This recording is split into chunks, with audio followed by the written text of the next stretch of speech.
Hi guys, welcome back to my channel. I hope you all are doing great. So हमारा SBI PO prelims examination over हो चुका है और आने वाले 15-20 डेज़ में IBPS PO prelims and IBPS clerk prelims भी over हो जाएगा। सो आई थॉट कि अब टाइम है कि हम एक मेंस की स्ट्रैटेजी बना लेते हैं।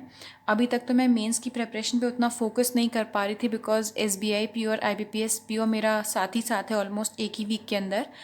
बट अब मैंने सोचा कि स्ट्रैटेजी बना लेते हैं सो दैट हम आईबीपीएस पीओ प्रीलिम्स ख़त्म होने के बाद मैं प्रॉपरली मेंस पे भी फोकस कर सकूं। और मेंस की प्रिपरेशन वैसे भी प्रीलिम्स के साथ करती रहनी चाहिए हमें, इर्रिस्पेक्टिव ऑफ द फैक्ट कि हमने प्रीलिम्स में कितना अटेम्प्ट किया है, क्योंकि रिज़ल्ट क्या रहेगा वो तो हमारे हाथ में नहीं है। हमें सिर्फ अपनी प्रिपरेशन पे ध्यान देना चाहिए।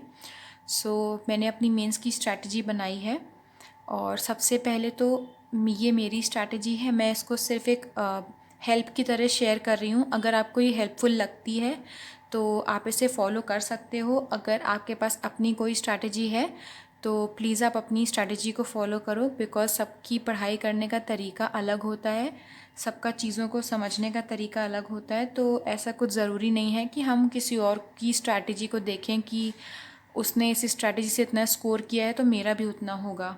तो अगर आपको अच्छी लगती है ये स्ट्रैटेजी तो आप इससे हेल्प ले सकते हो, वरना आप जो फॉलो कर रहे हो, आपको जो बेस्ट लगता है आप उसकी स्ट्रैटेजी फॉलो करो।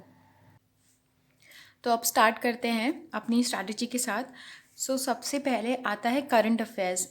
करंट अफेयर्स को मैंने फर्स्ट पॉइंट पे इसीलिए रखा है बिकॉज अभी मैंने रिसेंटली आरआरबी पीओ मेंस दिया था एंड मैंने पहला मेंस दे के अपना ये रियलाइज़ किया दैट करंट अफेयर्स एक गेम चेंजर होता है मेंस एग्जामिनेशन में। अगर आपका करंट अफेयर्स प्रॉपरली प्रिपेयर्ड है तो आपने अपना आधा मेंस का गोल अकम्प्लिश कर लिया है।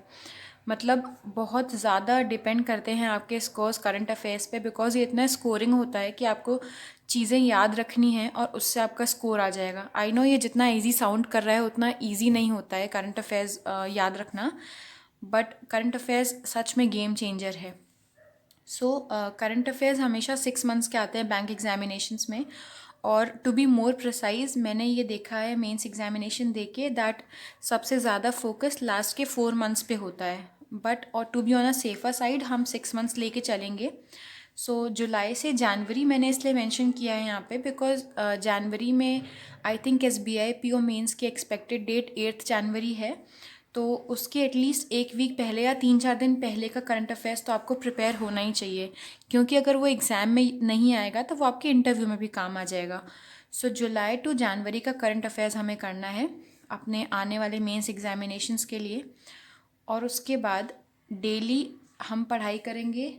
उसके बाद वीकली और मंथली रिवीजन करना है हमें उसका। तो डेली इसलिए क्योंकि मैंने आरआरबी पीओ मेंस के लिए वीकली और मंथली पीडीएफ से पढ़ा था। बट एग्ज़ाम देने के बाद मैंने ये रियलाइज़ किया दैट बहुत ही डेप्थ में आया था करंट अफेयर्स। डेप्थ में करंट अफेयर्स को प्रिपेयर करने के लिए आपको डेली करंट अफेयर्स करने ही पड़ेंगे।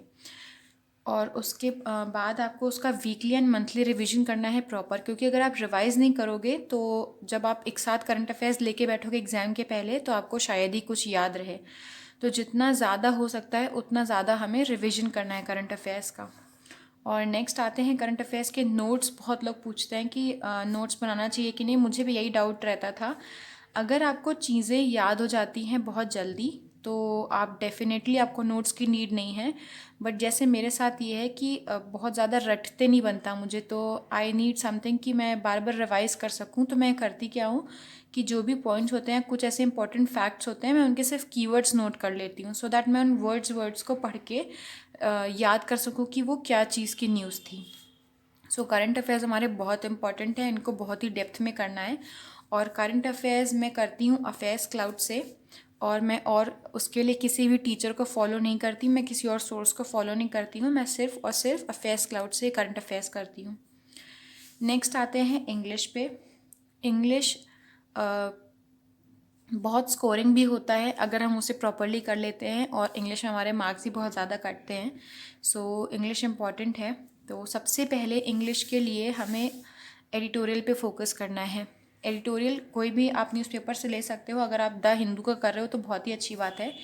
एडिटोरियल इसलिए फ़र्स्ट प्रायोरिटी है बिकॉज़ एडिटोरियल पढ़ के आपको बहुत सारी वोकैब आपकी इम्प्रूव होगी, आपको उससे काफ़ी सारी हेल्प मिलेगी, आपको जो करेंटली क्या चल रहा है आपको उसकी भी नॉलेज मिलेगी और आपकी इंग्लिश भी इम्प्रूव होगी एडिटोरियल से। और एडिटोरियल पढ़ने का मुझे एक और फ़ायदा लगता है कि जब आप डिस्क्रिप्टिव लिखते हो तो आपको काफ़ी सारे राइटिंग के आइडियाज़ आते हैं कि क्या चीज़ को कैसे हमें प्रेजेंट करना चाहिए। तो editorial is very important. Editorial के लिए आप किसी भी टीचर को फॉलो कर सकते हो, आप खुद से एडिटोरियल पढ़ सकते हो। आई विल सजेस्ट कि आप खुद से एडिटोरियल पढ़ो। अगर आपको नहीं समझ में आता है तो आप ज़रूर टीचर को फॉलो करो, उसमें कोई दिक्कत नहीं है। बट अगर आप खुद से कर सकते हो तो उससे फ़ायदा ये होगा कि आप जो भी चीज़ पढ़ोगे, अगर आप खुद से एडिटोरियल पढ़ते हो, उसमें से वोकैब ढूंढते हो, उसमें से कुछ कोई भी चीज़ आप उसमें से ढूंढते हो, आप याद रखते हो, तो वो चीज़ आपको हमेशा याद रहेगी। तो एडिटोरियल बहुत इंपॉर्टेंट है। उसके बाद आते हैं मेंस लेवल आरसी पे। यहाँ पे स्पेशली मैंने मेंशन किया है mains level RC because prelims का आरसी और मेंस का आरसी बहुत डिफरेंट होता है। प्रीलिम्स में भी डिफ़िकल्ट आ जाते हैं आरसी, बट जो मेंस के आरसी होते हैं उनको कॉम्प्रिहेंड करना इतना ईजी नहीं होता। उस पर प्रॉपर रीडिंग हमें करनी पड़ती है, प्रॉपर समझना पड़ेगा उसको। तो आपको मेंस लेवल आरसी करना है। मेंस लेवल आरसी आपको कहीं भी मिल सकता है, टेलीग्राम पे बहुत सारे पीडीएफ्स अवेलेबल होते हैं, या आप गूगल पे भी डालोगे या फिर कोई भी टेस्ट सीरीज़ आप परचेज़ करोगे तो उसके मॉक टेस्ट में भी आपको मेंस लेवल आरसी मिल जाएंगे। मेंस लेवल आरसी के लिए भी एडिटोरियल इंपॉर्टेंट है, क्योंकि आप जब एडिटोरियल पढ़ते हो तो आप रीड करके उसको समझने की कोशिश करते हो, और हमें आरसी में बस यही चाहिए कि हम जो रीड कर रहे हैं वो चीज़ें हमें समझ में आ जाएँ। उसके बाद लेकिन हाँ, मेंस के लिए आपको एक चीज़ करनी है कि मेंस लेवल आरसी एटलीस्ट एक आप डेली सॉल्व करो, ताकि आप हैबिट में रहो आरसी सॉल्व करने के। क्योंकि उसमें दो, आई थिंक 2 या 3 बड़े बड़े आरसी आ जाते हैं और फिर काफ़ी दिक्कत होती है। और फिर आते हैं मेंस लेवल मिसलेनियस क्वेश्चंस पे इंग्लिश के। तो इसकी भी प्रैक्टिस करते रहना है, बट अगर आप आरसी कर लेते हो तो आपका आधा कंप्लीट हो जाता है चीज़ें, तो वो आप कर लोगे। मेंस लेवल मिसलेनियस क्वेश्चंस आपको कहीं से भी मिल जाएंगे, जैसे कि मैंने कहा टेलीग्राम के पीडीएफ से या फिर गूगल से, वो सब मिल जाएगा आपको। और उसके बाद आते हैं डिस्क्रिप्टिव प्रैक्टिस पे। तो डिस्क्रिप्टिव हमारे सिर्फ पीओ लेवल में होती है और क्लर्क में डिस्क्रिप्टिव नहीं होती है। तो अगर आप क्लर्क को फोकस कर रहे हो तो आपको डिस्क्रिप्टिव की प्रैक्टिस अभी नहीं करनी है, बट अगर आप पीओ पे फोकस कर रहे हो तो आपको डिस्क्रिप्टिव की प्रैक्टिस करनी है। और डिस्क्रिप्टिव में हमारा होता है एक ऐसे और एक लेटर राइटिंग। डिस्क्रिप्टिव के टॉपिक्स आपको गूगल से मिल सकते हैं बहुत इजीली। अगर आप सर्च करोगे descriptive topics for bank exam आपको मिल जाएगा। और एक छोटा सा सजेशन मेरी तरफ से है डिस्क्रिप्टिव की प्रैक्टिस के लिए, कि आप कभी भी जो लैपटॉप के ये नॉर्मल वाले कीबोर्ड्स होते हैं इन पर प्रैक्टिस मत करो। जो थोड़े चीप कीबोर्ड्स आते हैं, जो थोड़े लो क्वालिटी के होते हैं, आप डिस्क्रिप्टिव उन पे प्रैक्टिस करो, क्योंकि एग्ज़ाम में हमें इतने स्विफ्ट वाले कीबोर्ड्स नहीं मिलेंगे। हमें वो कीबोर्ड्स मिलेंगे जो बहुत बटन प्रेस करके चलते हैं। सो आप लोगों ने एग्ज़ाम दिया होगा तो आपको ये आइडिया होगा कि ऐसा होता है, माउस और कीबोर्ड उतनी अच्छी कंडीशन में नहीं होते। तो डिस्क्रिप्टिव उन्हीं से प्रैक्टिस करिएगा आप। और जिनके पास लैपटॉप्स या कंप्यूटर्स नहीं हैं तो उनके लिए भी एक ऑप्शन ये है कि जो कनेक्ट करने वाले कीबोर्ड्स आते हैं, आई डोंट नो उनको एग्जैक्टली क्या बोलते हैं, बट उसको आप मोबाइल फ़ोन से कनेक्ट कर सकते हो, तो आप उससे भी प्रैक्टिस कर सकते हो। तो कंप्यूटर, लैपटॉप, कोई भी चीज़ आपके सक्सेस में, आपके गोल अचीव करने में हर्डल नहीं बनना चाहिए, ठीक है।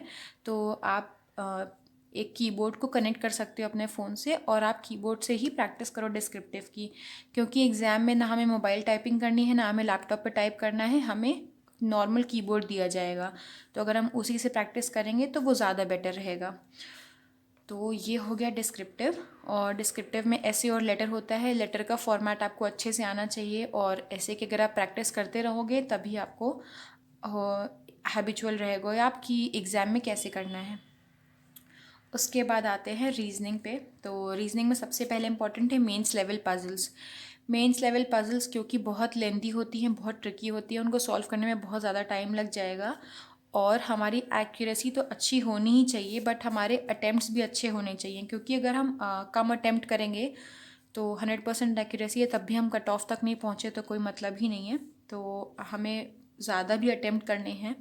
सो मेंस लेवल पजल्स हम जितनी ज़्यादा प्रैक्टिस करेंगे उतना ज़्यादा हमारी हैबिट रहेगी पजल्स को सॉल्व करने की। उसके बाद नेक्स्ट आते हैं मशीन इनपुट पे। मशीन इनपुट इम्पॉर्टेंट है बहुत, क्योंकि अगर आप इसको प्रैक्टिस कर लोगे तो ये आपका बहुत ईजिली हो जाएगा। मतलब हमेशा ईजिली सॉल्व नहीं होता है मशीन इनपुट, लेकिन मेरी नज़र में थोड़ा सा स्कोरिंग है ये, कि अगर आप प्रैक्टिस करते रहो तो आप इसको आसानी से कर सकते हो मशीन इनपुट को। तो इसके भी अच्छे लेवल के क्वेश्चंस हमें प्रैक्टिस करने हैं। उसके बाद नेक्स्ट चीज़ आती है मेंस में, जो नई चीज़ होती है वो है लॉजिकल रीजनिंग, जो कि काफ़ी गलतियाँ होती हैं इसमें। अजम्पशंस और स्टेटमेंट्स होते हैं, ये सारी चीज़ें होती हैं कि कॉज और इफ़ेक्ट, ये सब। तो इसमें काफ़ी मिस्टेक होती हैं और इतनी सिली मिस्टेक्स होंगी कि आप समझ भी नहीं पाओगे कि आपने गलती करी है। तो इसको आप जितनी ज़्यादा प्रैक्टिस करोगे उतना ज़्यादा ये टॉपिक आपका स्ट्रॉन्ग होगा। और फिर आता है डेटा सफिशिएंसी। डेटा सफिशिएंसी तो बस सिंपल ये है कि आपका पूरा सिलेबस कंप्लीट हो गया है, और इससे आपकी प्रैक्टिस का पता चल जाएगा, क्योंकि डेटा सफिशिएंसी आप तभी कर पाओगे जब आपके सारे टॉपिक्स बहुत स्ट्रॉन्ग होंगे। तो ये हमारा हो गया रीजनिंग का। और फिर इनकी प्रैक्टिस के लिए आप गूगल पे सर्च कर सकते हैं, आपको कई जगह पे पीडीएफ्स मिल जाएंगी, टेलीग्राम पे बहुत पीडीएफ्स अवेलेबल हैं। तो प्रैक्टिस क्वेश्चंस के लिए आपको परेशान होने की कोई नीड नहीं है, आप कहीं से भी प्रैक्टिस कर सकते हो। अगर आपने कोई टेस्ट सीरीज़ परचेज़ कर रखी है तो आप उस टेस्ट सीरीज़ से भी प्रैक्टिस कर सकते हो क्वेश्चंस को। अब नेक्स्ट आते हैं हम कॉन्ट्स पे। तो कॉन्ट्स में हाई लेवल डीआईज बहुत इंपॉर्टेंट है, क्योंकि प्रीलिम्स से डिफरेंट हो जाएंगी डीआईज, लेंथी हो जाएंगी, डिफ़िकल्ट हो जाएंगी। तो हमें अब हाई लेवल डीआईज पे फोकस करना है, हाई लेवल अरिथमेटिक पे फोकस करना है, और सबसे इम्पॉर्टेंट अरिथमेटिक बेस्ड डीआई पे फोकस करना है। हमारे प्रीलिम्स में आदत क्या होती है, पाई चार्ट्स, टैबुलर ग्राफ्स या लाइन ग्राफ्स होते हैं जिनमें डेटा दिया होता है, उनको एक्सट्रैक्ट करते हैं, सॉल्व कर लेते हैं। डिफ़िकल्ट भी होते हैं बट तब भी मोस्टली होता है ऐसा ही है। लेकिन मेंस में हमारे पास क्या हो जाता है, अरिथमेटिक बेस्ड डीआई भी आ जाती हैं। तो उसमें आप अरिथमेटिक भी आपको लगानी है, आपको डीआई भी सॉल्व करनी है, आपको डेटा एक्सट्रैक्ट करना है। तो इसकी आप जितने ज़्यादा प्रैक्टिस में रहोगे उतना अच्छा रहेगा। और अब नेक्स्ट आते हैं सबसे इम्पॉर्टेंट चीज़ में, last but not the least, मॉक्स। तो मॉक्स बहुत इम्पॉर्टेंट है। पहले तो आपको थोड़ा प्रैक्टिस हो करना पड़ेगा बैठने का, बिकॉज 3 घंटे बैठना आसान नहीं होता। हम लोगों की 1 घंटे मॉक देने की हैबिट होती है, उसके बाद फिर हम अचानक से शिफ्ट होते हैं 3 घंटे मॉक देने पे, तो बहुत डिफ़िकल्टी होती है। बट प्लीज़ ये कोशिश करिए कि आप सबमिट करके मॉक मत दीजिएगा मेंस की, 3 घंटे बैठने की आदत डालिए, बिकॉज लास्ट में हमें एग्ज़ाम में तो बैठना ही बैठना है मॉक देने के लिए। सो मॉक हम कैसे देंगे, जब हमारा ये सब थोड़ा सा कंप्लीट हो जाए, थोड़ा सा आपका रिवीजन हो जाए, तब आप मॉक देना स्टार्ट करना। और एवरी ऑल्टरनेट डे मॉक्स देने हैं, डेली नहीं देने हैं, एवरी ऑल्टरनेट डे देने हैं, क्योंकि आप 3 घंटे बैठोगे, आप उसके बाद आपको मॉक का एनालिसिस भी करना होगा प्रॉपर, आपको ये सारी चीज़ें भी करनी होंगी आपको, और रिवीजन भी करना है। तो डेली मॉक्स मत दीजिए, मॉक्स के डे डिफाइन कर लीजिए, एवरी ऑल्टरनेट डे मॉक देना है। और मॉक एनालिसिस प्रीलिम्स की तरह मेंस में भी बहुत ज़्यादा इंपॉर्टेंट है, क्योंकि आप तभी अपनी गलतियों को और अपनी स्ट्रेंथ्स को तभी पकड़ पाओगे जब आप मॉक का प्रॉपर एनालिसिस करोगे। तो मॉक एनालिसिस के लिए भी आपको अलग से टाइम निकालना होगा। और नेक्स्ट आते हैं सॉल्विंग द रिमेनिंग क्वेश्चन, जो कि मोस्टली हम नहीं करते। हम मॉक एनालिसिस कर लेते हैं कहाँ पे हमने क्या गलती करी, क्या सही करा है, क्या टॉपिक हमारी वीक है। बट जो बचे हुए क्वेश्चन जो हमने मॉक करते टाइम स्किप कर दिए थे, उनको भी हमें सॉल्व करना है, और उन पे हमें ध्यान देना है कि हमने क्यों स्किप किए थे। हमें वो क्वेश्चन आता नहीं था या लेंदी लग रहा था, तो हमें उसकी बहुत अच्छे से प्रैक्टिस करनी है। सो विद दिस हमारी जो स्ट्रैटेजी है मेंस की वो एंड होती है, एंड आई होप ये स्ट्रैटेजी आप लोगों के लिए हेल्पफुल होगी। और अभी काफ़ी सारे लोगों के दिमाग में ये चीज़ चल रही होगी दैट पता नहीं हमारा प्रीलिम्स का रिज़ल्ट क्या होगा। मैं भी यही सोच रही हूँ, क्योंकि लगता ही है एग्ज़ाम देने के बाद कि रिज़ल्ट क्या रहेगा। But irrespective of the fact कि हमारा रिज़ल्ट क्या होगा, हमें मेंस के लिए प्रिपेयर तो करना ही है, क्योंकि अगर हमारा प्रीलिम्स निकल गया तो हमारी मेंस की प्रिपरेशन बहुत ही हेल्पफुल रहेगी। And if in case prelims नहीं भी निकला तो हमारा मेंस अच्छे से प्रिपेयर होता जाएगा, तो नेक्स्ट टाइम हम श्योर शॉट अपनी जॉब ले सकते हैं, क्योंकि हमारा प्रीलिम्स भी हो जाएगा और हमारी मेंस की प्रिपरेशन भी बहुत अच्छी हो रही होगी। सो आई होप ये स्ट्रैटेजी आप लोगों को हेल्प करे। अगर आप लोगों के कोई फीडबैक्स या सजेशंस हैं तो you guys are most welcome. आप कमेंट सेक्शन में अपने सजेशंस या फीडबैक्स दे सकते हो। And thank you for watching, and all the best to everyone.